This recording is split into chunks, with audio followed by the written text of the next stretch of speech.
In this video, I'll be showing you how to create a mock Helpdesk agent in Microsoft Copilot Studio. Here on your screen is the use case for today. I won't be making this agent from scratch, but will instead walk through the main components and give explanations. If you have any questions, feel free to leave a comment. Overall, we will be taking a look at knowledge sources and topics to create our agent today. Let's get right into the video. Here we are inside of Copilot Studio. Like I mentioned, we're going to take a look at two separate components to build our IT Helpdesk agent. First being knowledge sources, and secondly being topics. So let's start by adding our knowledge sources. I'm going to go ahead and select the IT Helpdesk agent that I previously created. All I did was walk through the initial step of creating an agent, being giving it a name. I even gave it an icon, and I gave it a brief description. At the top, we can see our knowledge tab, but we also have a knowledge box here, which I prefer to use. So let's go ahead and add our two knowledge sources.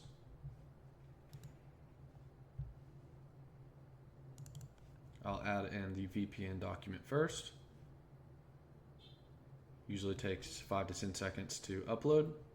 Secondly, let's add our password creation document. First, I'd like to point out that you can also add URLs to public websites, URLs to SharePoint sites, and give pointers to Dataverse data tables.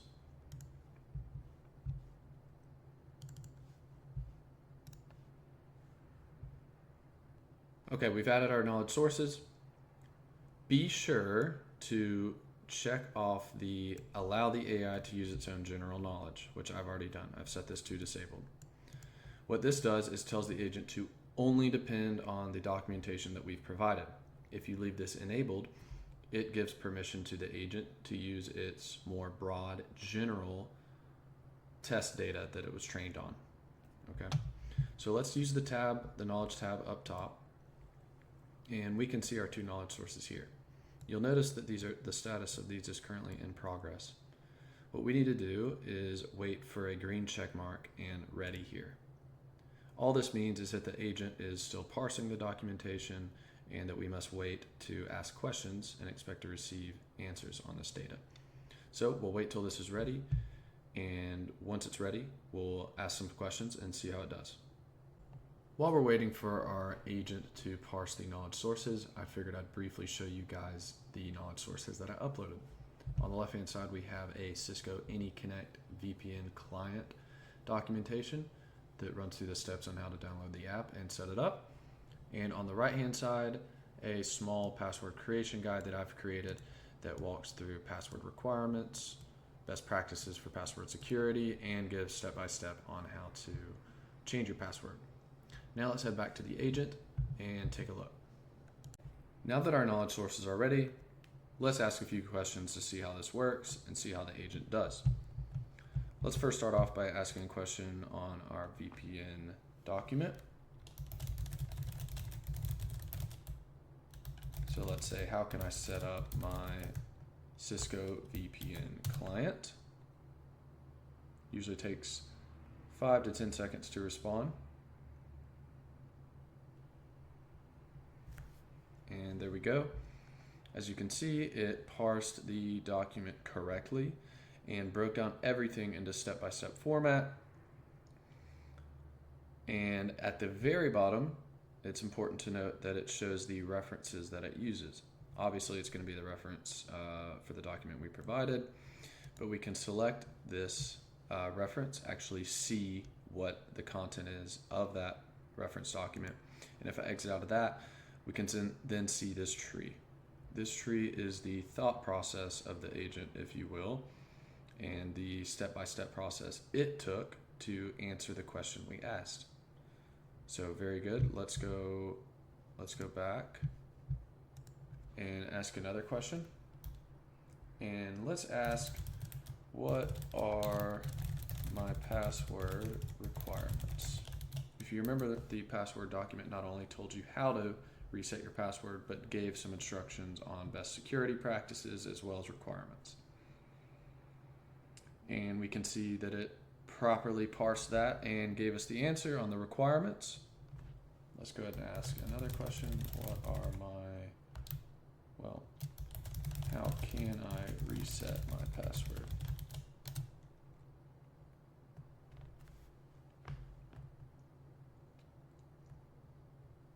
And there we go, step-by-step breakdown on how to reset the password according to the document.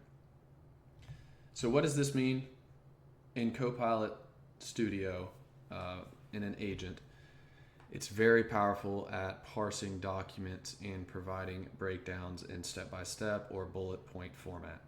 Now, for our example here, we're using kind of dummy data, and it's not quite so impressive. But you can put in massive documents, and it will cut down the time to parse those documents manually big time. So now that we've taken a look at knowledge sources, let's jump into topics and take a look at what that exactly means in agents. So knowledge sources are great, right? We can provide documentation as knowledge sources and basically have our own GPT instance answer questions for us. But what if we want our chatbot to guide users through a step-by-step process instead of just retrieving static answers? That's where topics come in. So our agent will be able to answer really any question that our knowledge sources cover, but let's say that there's a special scenario that we want to cover manually with a topic.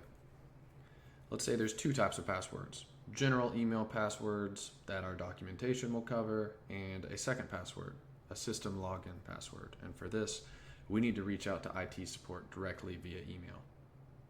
So that's what we're going to do with topics. So here we are inside of our IT Helpdesk agent. We're going to use the topics tab up top. Here there's a couple default topics. What we're concerned about is the system login password topic that I've already created. Now we're going to start from the top and work our way down. What triggers this topic are trigger phrases. So as you can see, I've added, I forgot my password, how do I reset my password, can you help me reset my password? And I can add as many phrases as I want. Next, I've added a question node.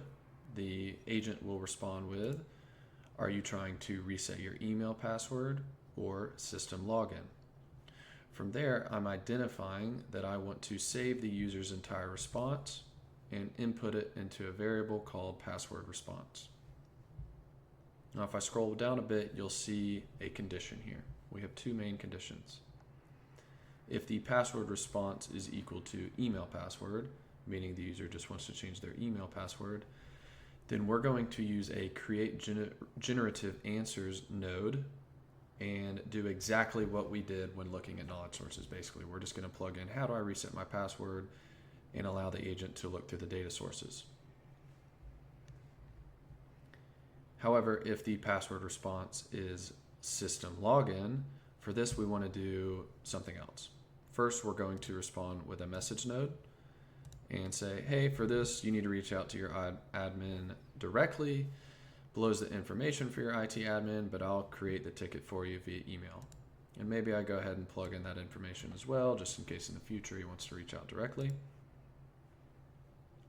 And from there, we're going to use a Office 365 Outlook connector action, being send an email. Now here, we would obviously put in our IT admin's email. I'm just using mine for the sake of testing. Throw in a subject line as well as a body. And from here, we, following the sending of the email, maybe we just want to let the user know, hey, we created a request for you. Be sure to check your email for a link from your IT admin. So let's go ahead and test this out.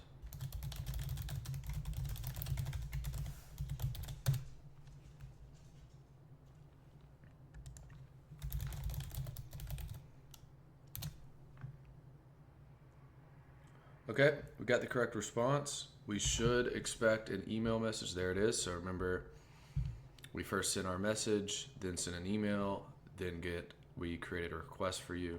While we're waiting for that email to come in, let's test out this condition here. So reset.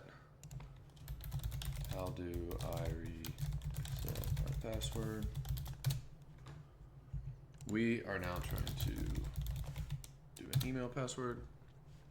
So now we'll use this create generative answers and it will parse our knowledge source and give us the correct response. Now let's test it. Let's check out the email. Here's our email, and we have successfully tested our topic. In today's video, we took a look at knowledge sources and topics in Microsoft Copilot Studio to create a mock IT help desk agent. If you've made it this far in the video, thank you so much for tuning in. Be sure to hit the subscribe button to check out future videos. Leave a comment with questions or video ideas. And finally, check out the description with more information on iLink. Thank you so much for tuning in, and see you in the next video.